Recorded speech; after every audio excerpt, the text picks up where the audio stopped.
আল্লাহর সাথে দেখা করে আসলেন, আল্লাহকে দেখেছেন কিনা একটা প্রশ্ন। তো আমাদের দেশে যারা বিদআতি আলেম তারা বলেন আল্লাহকে দেখেছেন, মেরাজ উপলক্ষে তাদের ওয়াজে খুতবায় শুনবেন আল্লাহকে দেখে আসছেন। আচ্ছা, আমি ধরে নিলাম দেখে আসছেন, ঠিক আছে, ধরে নিলাম। খুতবা শেষ হওয়ার পরে ইমাম সাহেবের কক্ষে গিয়ে ভদ্রতার সাথে জিজ্ঞেস করবেন আল্লাহ তাআলার কি আকার আছে? তখন বলবেন না, আল্লাহ নিরাকার। দুইটা তথ্য একসাথে মিলান, দেখবেন কত বড় সাংঘর্ষিক। বলছে আল্লাহকে দেখছেন, আবার বলে আল্লাহ নিরাকার। এখন প্রশ্ন, দেখছেন কি? তারা তো বলেন আবু হানিফা রাহিমাহুল্লাহ স্বপ্নে আল্লাহ নবী আল্লাহ তাআলাকে ৯৯ বার দেখছেন। এখন তারা জিজ্ঞেস করছে ভাই আল্লাহর কি আকার আছে? কয় না। তা দেখছেন কি? পরস্পর কথা চরম সাংঘর্ষিক। যদি বলেন আল্লাহ দেখছেন, আল্লাহকে দেখছেন কথা যদি সত্য হয় তাহলে আল্লাহর আকার আছে, আর যদি বলেন আল্লাহ নিরাকার তাহলে দেখেন নাই। কোনটার সাথে একটা বলেন, আপনার বক্তব্যের সাথে সাংঘর্ষিক। প্রকৃত কথা হলো আল্লাহ তাআলাকে নবী সাল্লাল্লাহু আলাইহি ওয়াসাল্লাম এই চরম চক্ষু দ্বারা দেখেন নাই, কথা বলেছেন কিন্তু তার অস্তিত্ব বাস্তবে অনুভব করেছেন। প্রমাণ, রাসূলের একজন সাহাবী আবু যার রাদিয়াল্লাহু তাআলা আনহু বলেন, আমি নিজে স্বয়ং আল্লাহর নবীকে জিজ্ঞেস করলাম, হাল রাআইতা রাব্বাক, হে আল্লাহর নবী আপনি কি আপনার রবকে দেখেছেন? ক্বালা, তিনি বলেছেন, নূরুন আন্না আরাহু, তিনি তো নূর, আমি কিভাবে দেখব? তাহলে বোঝা যায় দেখেন নাই। পয়েন্ট স্পষ্ট, আরো স্পষ্ট হন। রাসূলের একান্ত স্ত্রী, প্রিয়তম স্ত্রী আয়েশা রাদিয়াল্লাহু আনহা বলছেন, তিনটা কথা যদি পৃথিবীর কোনো মানুষ কেউ বলে, সে যত বড় টুপিওয়ালা পাগড়িওয়ালা হুজুর হোক কেন, সে মিথ্যাবাদী, চরম মিথ্যাবাদী। এক, কেউ যদি বলে মুহাম্মদ সাল্লাল্লাহু আলাইহি ওয়াসাল্লাম গায়েব জানে, ফাকাদ আযমা আলাল্লাহিল ফিরিয়া, সে আল্লাহর উপর চরম মিথ্যা অপবাদ দিল। মুহাম্মদ সাল্লাল্লাহু আলাইহি ওয়াসাল্লাম গায়েব জানেন? গায়েবের খবর একমাত্র আল্লাহ জানেন, এটা আল্লাহর একটা রুবুবিয়তের বৈশিষ্ট্য। আল্লাহ ছাড়া পৃথিবীর কেউ গায়েব জানে না। কিন্তু আমাদের দেশের মুহাম্মদ সাল্লাল্লাহু আলাইহি ওয়াসাল্লাম গায়েব জানে তো আছেই, আমাদের দেশের পিসাব ল্যাংটা পীরও গায়েব জানে। ল্যাংটা পীরও গায়েব জানে। বিশ্বাস আমাদের দেশের মুরিদদের আছে, শিরকি বিশ্বাস। তাহলে মুহাম্মদ সাল্লাল্লাহু আলাইহি ওয়াসাল্লাম গায়েব জানে না, তার স্ত্রী বলছেন, যদি কেউ বলে সে মিথ্যাবাদী। পয়েন্ট ২, কেউ যদি বলে আন্না মুহাম্মদ সাল্লাল্লাহু আলাইহি ওয়াসাল্লাম রাআ রাব্বাহু, মুহাম্মদ সাল্লাল্লাহু আলাইহি ওয়াসাল্লাম তার রবকে দেখেছেন, ফাকাদ আযমা আলাল্লাহিল ফিরিয়া, সে আল্লাহর উপর মিথ্যা অপবাদ দিল। মুহাম্মদ সাল্লাল্লাহু আলাইহি ওয়াসাল্লাম আল্লাহকে দেখেন নাই, এই কথা বলছেন কে? তার স্ত্রী। ৩ নম্বর, কেউ যদি বলে মুহাম্মদ সাল্লাল্লাহু আলাইহি ওয়াসাল্লাম শরীয়তের কোন বিষয় গোপন রেখেছেন, এই বিষয় প্রকাশ করেন নাই, যেটি আমাদের দেশের যারা বাউল বয়াতি পীর মুরিদেরা তারা বিশ্বাস করে, এই হুজুরেরা তোমরা জানো ৩০,০০০ কালাম আর আমরা জানি ৯০,০০০ কালাম, আর ৬০,০০০ই বাতিনি। বাতিনি খাও তুমি কি জানো?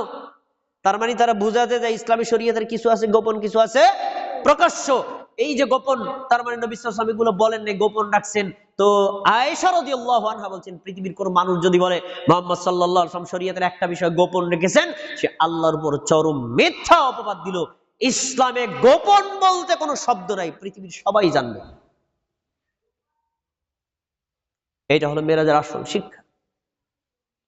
আসুন, এতক্ষণ আমরা যে বর্ণনাগুলো দিলাম, প্রতিটি পয়েন্ট আকারে একটু শিক্ষা নেই। এক, রাসূল সাল্লাল্লাহু আলাইহি ওয়াসাল্লামের সিনা শাক হয়েছে, ইংলিশে ওপেন হার্ট সার্জারি হয়েছে। কিভাবে হয়েছে আমরা এটা হাদিসে পেয়েছি, বিশ্বাস করব। কিভাবে হয়েছে আমরা জানি না, ঈমান আনতে হবে। ২, পাত্রে ঈমান ছিল, হিকমত ছিল, ওই ঈমান এবং হিকমত তার কলবে ঢেলে দেওয়া হলো। এখন ঈমানটা আবার কলবে ঢালে কেমনে আমরা জানি না, কিন্তু হাদিসে আছে, বিশ্বাস করতে হবে। ৩, বোরাকটি বেঁধে রাখা লাগলো কেন? আল্লাহ তাআলা জিবরাইলের মাধ্যমে নিয়ে আসেন, দাঁড়াই থাকতে তো দাঁড়াই চল, বাঁচছে কেন? উত্তর, বাধার কথা আসছে বলছি, কিন্তু কেন কিভাবে আমরা জানি না। এটি হলো ঈমান। ৪, বোরাক সাদা রঙের একটা চতুষ্পদ জন্তু ছিল। এই জন্তু এত দ্রুত গতিতে চলে কিভাবে আমরা জানি না। কিন্তু কিছু বোরাক পাওয়া যায়, পঙ্কিরাজ গোড়া পাওয়া যায়, এইটা নাকি বোরাকের গোড়া। কিছু গোড়া আছে দেখবেন, এই যে ছবিতে বড় করে দেওয়া আছে, চেহারাটা সুন্দরী নারীর, আর দুই পাশে দুইটা ডানা আছে, কয়টা কি বোরাক, নাউজুবিল্লাহ। তার মানে একটা সুন্দর নারীরে দেখাইতে দেখাইতে আল্লাহ নবী নিয়ে গেছে, এটা তো কুফরি, মিথ্যা কথা। আচ্ছা, এরপরে মসজিদে প্রবেশ করার পরে রাসূল সাল্লাল্লাহু আলাইহি ওয়াসাল্লাম ওই রাতে এত ব্যস্ত, 7 আসমান ভ্রমণ করে আবার পৃথিবীতে ফেরত আসা লাগবে, ব্যস্ততা কম না বেশি? এত ব্যস্ততার পরেও মসজিদে ঢোকার পরে 2 রাকাত সালাত আদায় করেছেন। এটা হলো শিক্ষা। মসজিদে ঢোকার পরে বসা যাবে না, আগে 2 রাকাত সালাত আদায় করতে হবে, তারপরে বসতে হবে, এটা আমল। এরপরে রাসূল সাল্লাল্লাহু আলাইহি ওয়াসাল্লামের কাছে 2টা পাত্র আনা হয়েছিল, একটা দুধের পাত্র, একটা হলো মদের পাত্র। জিবরাইল বললেন আপনার যেটা পছন্দ হয় নিয়ে খান। তিনি প্রথমে দুধের পাত্র নিয়ে খেয়েছেন, মদটাকে বলছেন আমি খাবো না। জিবরাইল আলাইহিস সালাম বললেন আপনি মানুষের ফিতরাত গ্রহণ করেছেন, যদি মদের পাত্রটা নিতেন আপনার উম্মত অতি দ্রুত ধ্বংস হয়ে যেত। এখন প্রশ্ন হলো, তিনি মদের পাত্র নিলে আমরা কিভাবে ধ্বংস হইতাম জানি না, আছে বিশ্বাস করতে হবে। আচ্ছা, এরপরে আসমান হলো 7টি, কয়টি বিবরণে পাওয়া গেল না? আসমান 7টি, অনুরূপ ভাবে জমিনও কয়টি? 7টি। এখন 7 আসমান এবং এই 7 মাসে একই সাথে রাসূল সাল্লাল্লাহু আলাইহি ওয়াসাল্লাম কিভাবে ভ্রমণ করে আসলেন বিবরণ আছে, তা বিশ্বাস করতে হবে। কিভাবে আমরা অনেক কিছুই আমাদের কল্পনায় বুঝতে পারবো না। এখন প্রশ্ন যে 7 আসমানে, প্রতিটা আসমানে ঢোকার পরে উপরে ওঠার জন্য জিবরাইল এবং মুহাম্মদ সাল্লাল্লাহু আলাইহি ওয়াসাল্লামের পরিচয় দেওয়া লাগছে, আল্লাহর পারমিশন দেওয়া লাগছে, মানে বলে ভিসা পাসপোর্ট আর কি, এটা দেওয়া লাগছে। তাহলে বোঝা যায় যে অন্য কোন সৃষ্টির পক্ষে আসমানের উপরে ওঠা সম্ভব না। সম্ভব? কিন্তু আমাদের দেশের কিছু বক্তা আছে, কয় যে হাসান বসরি তিনি যদি ধ্যানে বসতেন 7 আসমান ভেদ করে আরো শিখিয়েছে সবই দেখতেন। মানে গাঁজাখড়ি গল্প শুনি আমরা, কিন্তু বাস্তব না। আচ্ছা, এবার আপনাদের কাছে প্রশ্ন, 7 আসমান ভেদ করে আমাদের নবী কার সাথে দেখা করতে গেছিলেন? তাহলে আল্লাহ কোথায় আছেন? আল্লাহ কোথায় আছেন? এই যে আজকের জুমার খুতবাতে বাংলাদেশে প্রত্যেকটা মসজিদে মেরাজের বর্ণনায় বলবে যে হুজুর সাল্লাল্লাহু আলাইহি ওয়াসাল্লামকে আল্লাহ তাআলা 7 আসমানের উপরে নিয়েছেন তার সাথে দেখা করার জন্য। হুজুর মেম্বার থেকে নামার পরে জিজ্ঞেস করবেন আল্লাহ কোথায় আছে? সব জায়গায় আছে। তা আল্লাহ যদি সব জায়গায় থাকে, নবী মুহাম্মদ সাল্লাল্লাহু আলাইহি ওয়াসাল্লাম বাইতুল্লাহর কাছে ছিলেন, সেখানেও তো আল্লাহ আছে, কষ্ট করে উপরে গেলেন কেন? ওখানেই তো মেরাজ হয়। তাহলে আল্লাহ সব জায়গায় আছে কথা মিথ্যা। আর রহমান আলাল আরশ ইস্তাওয়া, দয়াময় আল্লাহ আছেন আরশের উপরে। আল্লাহ আরশের উপরে থাকলে তার ক্ষমতা, তার পাওয়ার, তার শক্তিমত্তা এত বেশি, পৃথিবীর সব জায়গা তিনি দেখেন, শোনেন, জানেন, নিয়ন্ত্রণ করতে সক্ষম থাকেন, তার কাছে থাকার কোনো দরকার নেই। তাহলে মেরাজ থেকে শিক্ষা হলো আল্লাহ কোথায় আছেন? 7 আসমানের উপরে, এই বিশ্বাস করা ফরজ। যদি বিশ্বাস না করেন, মেরাজের গাল গল্প শুনে কোনো লাভ নেই।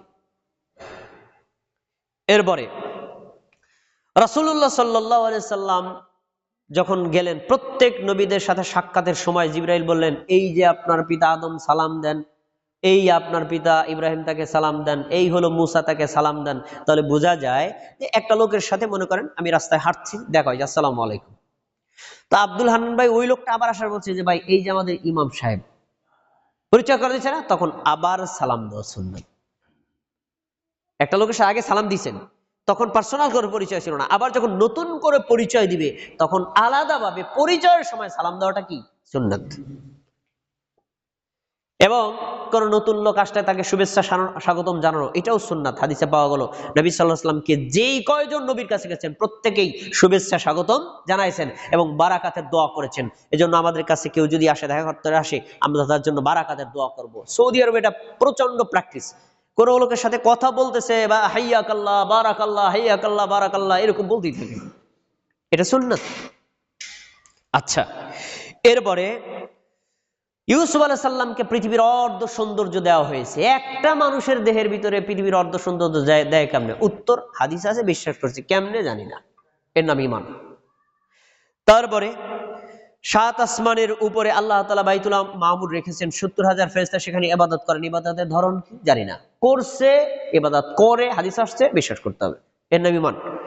আচ্ছা, সিদরাতুল মুনতাহার বর্ণনা রাসূল সাল্লাল্লাহু আলাইহি ওয়াসাল্লাম দিয়েছেন, এত সুন্দর, এত প্রান্তবর্তী বৃক্ষ, এত চমৎকার, কিন্তু এটা কেমন, কিভাবে, এটা আমরা জানি না, আছে, বিশ্বাস করতে হবে। তারপরে রাসূল সাল্লাল্লাহু আলাইহি ওয়াসাল্লাম যখন সিদরাতুল মুনতাহার গোড়ায় গেলেন, তখন জিবরাইল আলাইহিস সালাম বলছিলেন যে এখানে 4টা নদী আছে, 4টা নদী। তার ভিতরে 2টা নদী প্রকাশ্য আর 2টা নদী হলো গোপন। গোপন 2টা নদী হলো জান্নাতের মধ্যে, যার একটা হলো মধুর আর একটা হলো শরাবের, শরবতের। আর প্রকাশ্য যে 2টা নদী, তার তিনি বলেছেন একটা হলো মিশরের নীল নদ আর একটা হলো ইরাকের ফোরাত। এখন প্রশ্ন হলো, এই মিশরের নীল নদ আর ফোরাত পৃথিবীতে, আল্লাহ রাসূল সেখানে দেখলেন কিভাবে? উত্তর হাদিসে আছে, বিশ্বাস করতে হবে। কেমনে জানি না, তার মানে এটা ঈমান, এটা ঈমান। তারপরে রাসূল সাল্লাল্লাহু আলাইহি ওয়াসাল্লাম কলম দেখেছেন, কলমের খসখসানির আওয়াজ পেয়েছেন। তো কলমের খসখসানির আওয়াজটা আবার কিভাবে পেলেন? তাকদীর তো আগেই লেখা হয়ে গেছে, কিভাবে পেলেন? বর্ণনা আছে, বিশ্বাস করতে, কিভাবে জানি না। ঈমানটা এরকমই। তারপরে রাসূল সাল্লাল্লাহু আলাইহি ওয়াসাল্লাম যখন মিরাজ করে আসলেন, আসার সময় তিনি 50 ওয়াক্ত সালাত ফরজ করেছিলেন। এরপরে রেখে দিয়েছেন কয় ওয়াক্ত? 5 ওয়াক্ত। উত্তর, এখানে একটা প্রশ্ন থাকতে পারে, তো আল্লাহ তাআলা তো জানতেন বান্দার লাস্টে গিয়ে 5 ওয়াক্তই থাকবে, তো প্রথমে 5 ওয়াক্ত ফরজ করতেন, 50 ওয়াক্ত করলেন কেন? উত্তর হলো, এখানে বোঝা যায় যে আল্লাহ তাআলা চেয়েছেন আপনার উম্মতকে আমি 50 ওয়াক্তের নেকি দিব। তো সরাসরি 5 ওয়াক্ত ফরজ করতে 50-এর নেকি দেওয়া যায় না। আমি ফরজ করলাম 50, আপনি আবেদনের ভিত্তিতে কমে গেলে রইবে 5, আমি বাড়াইয়া নেকি দিয়ে দেবো 50। তাহলে 5 ওয়াক্ত সালাত আদায় করলে 50 ওয়াক্ত নফল সালাতের নেকি পাওয়া যায় না, 50 ওয়াক্ত ফরজ সালাতেরই নেকি পাওয়া যাবে। ভাইরা আমার, এগুলো সবই হলো ঈমান। তারপরে আল্লাহ নবী সাল্লাল্লাহু আলাইহি ওয়াসাল্লাম আল্লাহর সাথে সাক্ষাৎ করে কথা বলে আবার যে ফেরত আসছেন, তাহলে আল্লাহ তাআলা কি আকার আছে না নিরাকার? নিরাকার হইলে কিসের সাথে দেখা করলেন, কিসের সাথে কথা বললেন? আল্লাহর আকার আছে, এই বিশ্বাস করা ফরজ। মেরাজের এটা একটা শিক্ষা। ভাইরা আমার, এভাবে রাসূল সাল্লাল্লাহু আলাইহি ওয়াসাল্লাম সশরীরে মেরাজ করেছিলেন, সেটা বিশ্বাস করতে হবে। মেরাজের রাতে আল্লাহ রাসূল সাল্লাল্লাহু আলাইহি ওয়াসাল্লাম হাউজে কাউসার দেখেছিলেন, সেটাও বিশ্বাস করতে হবে। মেরাজের রাতে রাসূল সাল্লাল্লাহু আলাইহি ওয়াসাল্লাম জান্নাত জাহান্নাম পরিদর্শন করেছিলেন, সেটাও বিশ্বাস করতে হবে। জান্নাত কিভাবে পরিদর্শন করতেছিলেন, আল্লাহ তাআলা কিভাবে তাকে দেখালেন, এটা আমরা প্রশ্ন করব না, কিন্তু হাদিস আছে, বিশ্বাস করতে হবে। জাহান্নাম দেখে এসেছিলেন একজন নবী, তিনি জাহান্নামে আবার দেখতে গেলেন কিভাবে, তার বর্ণনা আমরা হাদিসে আছে, বিশ্বাস করতে হবে। কিভাবে? এর কোনো কাউন্টার প্রশ্ন করা যাবে না। এই যে আমরা মেরাজের যে বর্ণনাগুলো নিলাম, এই বর্ণনাগুলো আমাদের বিশ্বাস করা ফরজ এবং এর অনুযায়ী আমল করা ফরজ। মেরাজ সম্পর্কে কিছু কুধারণা আছে, সেগুলো আমি বলে দিচ্ছি। এই যে আমরা একটু আগে বললাম পঙ্কিরাজ ঘোড়াকে মেরাজের ঘোড়া মনে করা, এটা একটা ভুল বিশ্বাস। তারপরে মেরাজে আমাদের নাকি আত্মায়াত দেওয়া হয়েছিল। আল্লাহ তাআলা বলছে, গল্প শুনছেন কেন আপনারা? নবী আইছেন আমার কাছে, কি লইয়া আইছেন? আনছি আল্লাহ কি আত্তাহিয়াতু লিল্লাহি ওয়াস সালাওয়াতু ওয়াত তাইয়্যিবাত, এর লইছি। হ্যাঁ, তারপরে তখন ফেরেশতা, আসসালামু আলাইকা আইয়ুহান নাবিয়্যু ওয়া রাহমাতুল্লাহি ওয়া বারাকাতুহু, ফেরেশতারা বলছিলেন এই যে এরকম। তারপরে তিনি 3 রাকাত সালাত আদায় করেছিলেন, প্রথম রাকাত আদায় করেছিলেন, দ্বিতীয় রাকাত আদায় করেছিলেন, সালাম ফিরাবের আর একটা বিকট আওয়াজ এসে ভয়ে দাঁড়ায় গেছেন। তারপর আবার তিনি আরেক রাকাত আদায় করেছেন। এই 3 রাকাত পড়ছেন না, বেতের নামাজ ওইখান থেকে আসছে 3 রাকাত। এরকম কথা শুনছেন নাকি আমরা? আমি শুনছি, গেল গল্প, হাদিসে নাই। তো এই যে অপ্রয়োজনীয় অতিরঞ্জিত কিছু কথাবার্তা আছে। তারপরে আমরা এটাও শুনছি, এক রাতে তিনি 27 বছর কাটায় দিয়েছেন। তো নবী বেঁচে ছিলেন এই কত, 63 বছর। 27 যুক্ত করেন কত হয়? 90 বছর। তার মূল হায়াত ছিল 90, ওই 27 মধ্যে ঢুকে গেছে, আর বাকি 63 রয়েছে। এগুলো হলো আসলে আমাদের যুক্তিভিত্তিক কথা, এগুলো হাদিসে আসে নাই। যেগুলো নাই সেগুলোকে বিশ্বাস করতে হবে না। আর অনেকে বলে যে মিরাজ অস্বীকার করলে কি হয়, একটা গল্প শোনায় আমাদেরকে। এক জনৈক নারী মিরাজ অস্বীকার করছিল, এক রাতের মধ্যে 27 বছর কাটায় কেমনে, আমি মানি না। এই মহিলা করছে কি, তার স্বামী বাজারে গেছে, মাছ আনছে, কুটবে। তা মাছ করবে, কথা ঠিক আছে মাছটা রাখো আমি আসতেছি। গোসল করতে গেছে, ডুব দিছে, ডুব থেকে ওঠার পর দেখা যায় পুরুষ হয়ে গেছে। সরি, ভুল, মানে একজন পুরুষ অস্বীকার করছিল। উনি বলছে আমি বিশ্বাস করি না, উনি ছিলেন পুরুষ, ডুব দিয়ে ওঠার পর গেছে সুন্দরী নারী হইয়া। এখন দেয়া জাহাজে লোকজন চাইছে, এত সুন্দরী নারী হারে দর্শক লয়ে গেছে। সেই লোকটারে নিয়ে 27 বছর পর্যন্ত সংসার করছে, পিসি বাসি হয়েছে। আবার এখান থেকে যাইতেছে কইতে মোর বাড়ি, লাভ দিয়ে নামছে, ডুব দিয়ে উঠছে, আবার পুরুষ হয়ে গেছে। বাড়িতে ফেরইতেছে, আমার বউ এখনো পর্যন্ত মাছ সব করতেও পারে নাই। বলছি কিরে ঘটনা কি, তুমি এখনো মাছ করো নাই?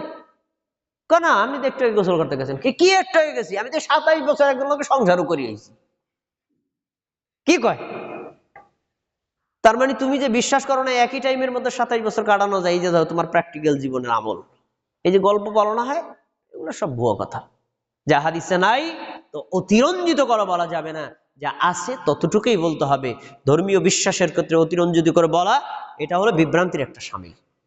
আজকে আমরা মেরাজের যে ঘটনা থেকে যে শিক্ষাগুলো পাই, এক কথায় মেরাজের ঘটনা কোরআন এবং সহিহ হাদিসে যা আছে, যেভাবে আছে, যতটুকু আছে সেভাবে ততটুকু তা বিশ্বাস করা ফরজ, 1 নম্বর আমল।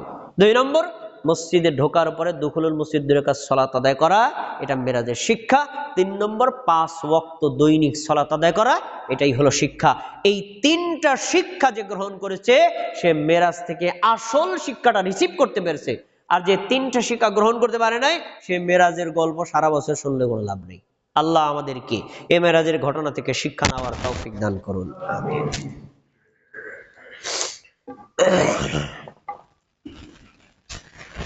إن الحمد لله نحمده ونستعينه ونستغفره ونؤمن به ونتوكل عليه ونعوذ بالله من شرور أنفسنا، من يهد الله فلا مضل له ومن يضلله فلا هادي له، وأشهد أن لا إله إلا الله وأشهد أن محمدا عبده ورسوله. فيا أيها المسلمون، قال الله تبارك وتعالى في القرآن المجيد: أعوذ بالله من الشيطان الرجيم، بسم الله الرحمن الرحيم. إن الله ملائكته يصلون على النبي يا أيها الذين آمنوا صلوا عليه وسلموا تسليما. اللهم صل على محمد وعلى آل محمد كما صليت على إبراهيم وعلى آل إبراهيم إنك حميد مجيد. اللهم بارك على محمد وعلى آل محمد كما باركت على إبراهيم وعلى آل إبراهيم ইন্নাকা হামিদুম মাজিদ। আল্লাহ, আপনি আমাদের জুমার খুতবাকে কবুল করে নিন, আমাদের জুমার সালাতকে কবুল করে নিন, আমাদের ফরজ আমলগুলোকে কবুল করে নিন, আমাদের নফল আমলগুলোকে কবুল করে নিন। আমাদেরকে বিশুদ্ধভাবে ঈমান আনার তৌফিক দান করুন, 5 ওয়াক্ত সালাত আদায় করার তৌফিক দান করুন, মেরাজের প্রকৃত ঘটনা থেকে শিক্ষা নেওয়ার তৌফিক দান করুন, আমাদেরকে ঈমান এবং ইসলামের উপর অটল অবিচল থাকার তৌফিক দান করুন। আমাদের আপনি যাবতীয় গুনাহগুলো ক্ষমা করে দিন, আমাদের শিরক এবং কুফরের গুনাহ ক্ষমা করে দিন, আমাদের সুন্নাতি আমলগুলোকে কবুল করে নিন, আমাদের বেদাতি পাপগুলোকে ক্ষমা করে দিন। আপনি আমাদের সকলের দোয়াকে কবুল করে নিন। আমরা যারা অসুস্থ, আমাদের সবাইকে সুস্থতা দান করুন, আমাদের পরিবারে যারা অসুস্থ তাদেরকে সুস্থতা দান করুন, আমাদের পরিচিত জন আত্মীয় স্বজন যারা অসুস্থ সবাইকে সুস্থতা দান করুন।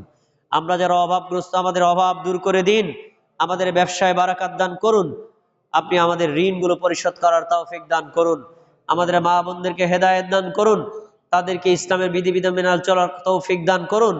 আপনি আমাদের দোয়াকে কবুল করে নিন। আমাদের এক মুসল্লি তার মায়ের জন্য দোয়া চেয়েছেন, আল্লাহ তাআলা তার মায়ের জন্য দোয়াকে কবুল করুন। আল্লাহ তাআলা তাকে ক্ষমা করুন, তাকে জান্নাতুল ফেরদাউসের অধিবাসী হিসেবে কবুল করুন।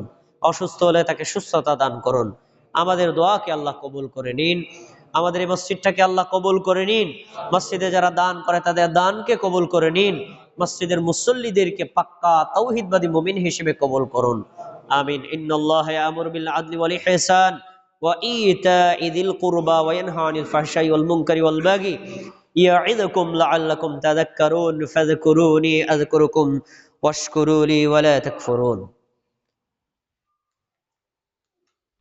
আল্লাহু আকবার, আল্লাহু আকবার। আশহাদু আল্লা ইলাহা ইল্লাল্লাহ।